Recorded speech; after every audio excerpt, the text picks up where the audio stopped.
Hi folks, thank you for joining me today. I'm Dr. Elodie Compras from Deakin University and I'm doing this video to introduce you to Spider Crab Watch. That's our new citizen science program which we're very exciting to be launching.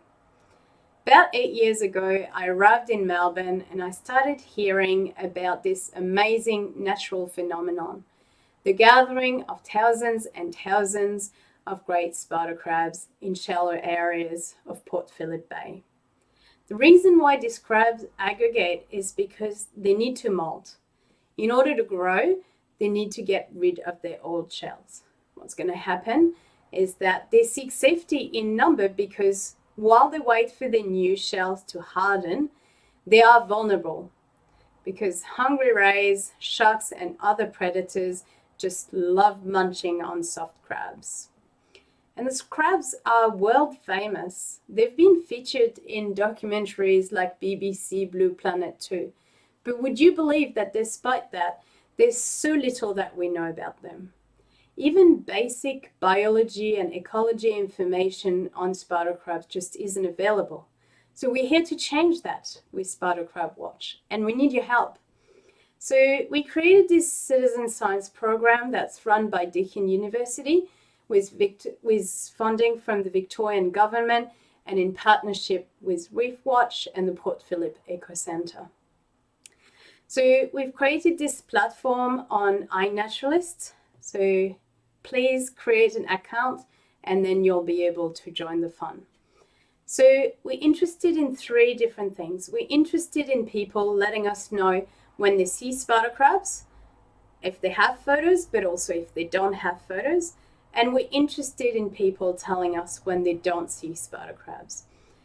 Anyone can participate, really, anyone who uses the marine environment across Australia and particularly across Port Phillip Bay.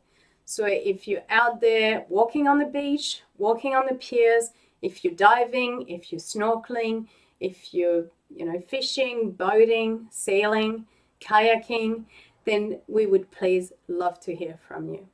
We're inviting sightings from everyone to let us know when and where they have found the spider crabs, but also when and where they haven't found them. And that's because if we only know when and where they're found and when and where they aggregate, we only know half of the story in terms of trying to figure out what kind of environment they like and what kind of environment they like to aggregate in.